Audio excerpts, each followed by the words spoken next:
ये बात है 28 अप्रैल 2003 जसवंतपुर डिस्ट्रिक्ट अजमेर राजस्थान की।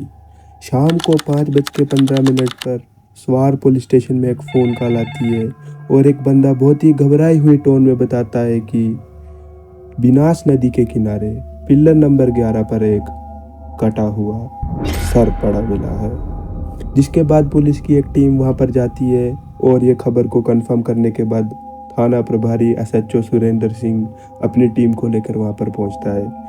और जब उन्होंने उस सर की जांच पड़ताल की तो उन्हें पता लगता है कि वो सर बिल्कुल जला पड़ा है, जिसकी वजह से उसकी पहचान नहीं हो पा रही। जब पुलिस ने थोड़ी और छानबीन की तो उन्हें एक जूट की बोरी और एक प्लास्टिक का थैला मिला जो कि खून से बिल्कुल लथपथ था।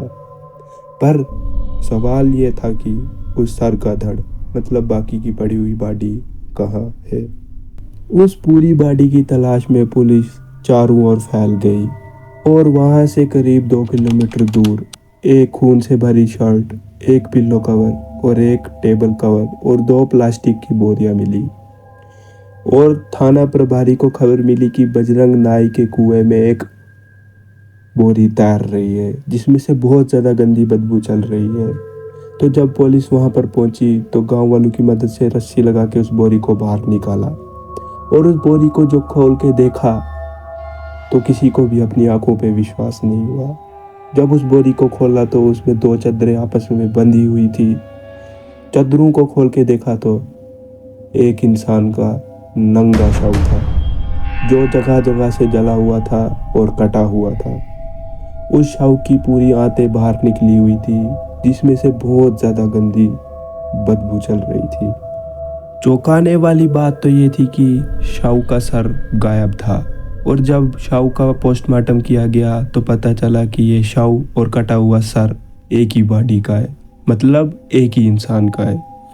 पुलिस वालों को कोई आइडिया नहीं था कि ये इंसान कौन है, इसलिए उन्होंने उसका अंतिम संस्कार करवा दिया। लेकिन जो सबूत उस बॉडी से मिले उन्होंने उसे एविडेंस रूम में जमा करवा दिया। घटना के 4 दिन बाद यानी कि 3 मई 2003 लोकल अखबार वालों को बुलाया गया और उन्हें बताया गया कि उन्हें फलानी जगह पे कटा हुआ सर और शव मिला है। लेकिन उन्होंने एक और चीज़ बताई कि बॉडी के सर की लेफ्ट आई के नीचे एक स्टील की तार मिली है, जिससे साफ साफ पता चलता है कि उसने कोई फेशियल सर्जरी करवाई थी। अब इस बात को ध्यान से याद रखना कि बॉडी की लेफ्ट आई के नीचे एक स्टील की तार मिली है। अब इस स्टोरी को यहाँ पे ही रखते हैं और अब सुनो क्या होता है। जसवंतपुर से 120 किलोमीटर दूर किशनगढ़ नाम की सिटी है जिसमें रहता था एक शख्स जिसका नाम भवानी शंकर शर्मा है। वो एक बिजनेसमैन था। वो काफ़ी दिनों से ऑफिस नहीं आ रहा था, उसकी जगह उसकी बीवी निधि शर्मा ही गोडाउन आ रही थी। भवानी दास किशनगढ़ में अपने घर वालों से अलग अलग रहता था। उसकी और उसकी बीवी की अक्सर लड़ाई होती थी कि वो अपने घर वालों से इतना चिपकू सा क्यों है। और जब भी वो अपने घर वालों से मिलने जाता तो उनकी अक्सर लड़ाई होती ही होती थी।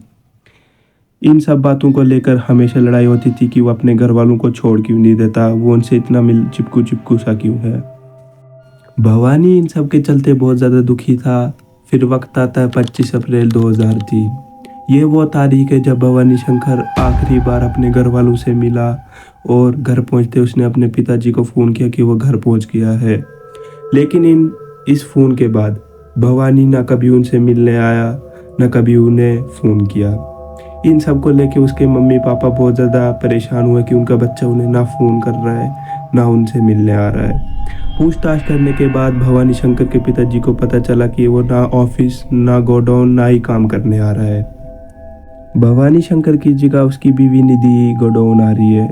जिसके बाद पिताजी ने बहू को फ़ोन लगाया और पूछा कि वो भवानी इतने दिनों से ऑफिस क्यों नहीं आ रहा, ना वो फ़ोन उठाता ना हमसे मिलने आता है।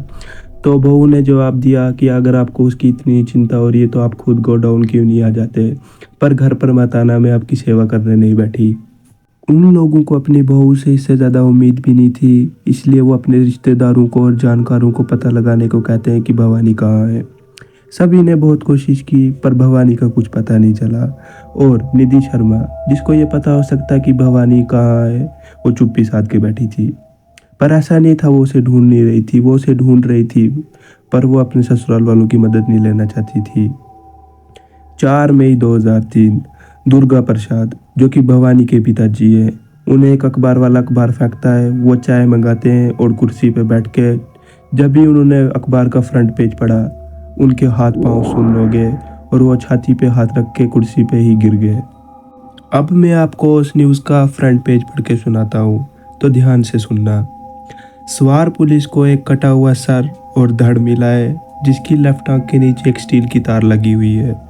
और जैसे ही दुर्गा प्रसाद ने खबर पढ़ी तो उसको शक हुआ, हो ना हो उसके बेटे के साथ कुछ गलत हुआ है, क्योंकि भवानी शंकर की लेफ्ट आंख के नीचे भी स्टील की तार लगी हुई थी।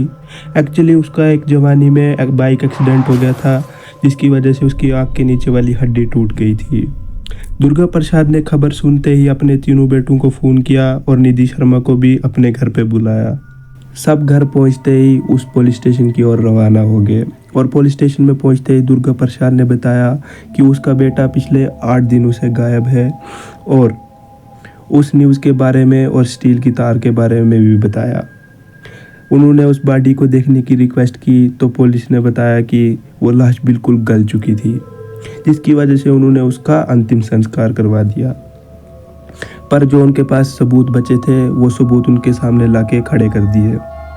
सबूत को देखते ही जो निधि शर्मा अभी तक आराम से सब कुछ सुन रही थी, उसकी आंखों से अचानक से आंसू टपकने लगे और वो ज़ोर ज़ोर से रोती हुई कहने लगी कि ये वही शर्ट है जो वो बाहर निकलते हुए पहनी थी। उसके बाद इन्वेस्टिगेशन शुरू होती है और इन्वेस्टिगेशन के दौरान ये पता चलता है कि भवानी और निधि, इनके बीच हमेशा लड़ाई होती थी। और ये भी पता चला कि निधि शर्मा का भाई हमेशा उसे फ़ोन करता था कि वो उसकी बहन के साथ अच्छा नहीं कर रहा। सबसे पहले पुलिस निधि के भाई को पकड़ती है और उससे पूछताछ करती है, पर वह हमेशा कहता कि मुझे कुछ पता नहीं। इसके बाद पुलिस निधि शर्मा को भी उसके पास बुला के बैठाती है और उसकी अच्छे से खातिरदारी करती है। पर बाद में पता चला कि निधि शर्मा के भाई ने कुछ भी नहीं किया, वो तो निर्दोष था। एक शख्स आया और उसने ऐसी बात बताई जिसे सुन के पुलिस वालों के गले तक सूख गए।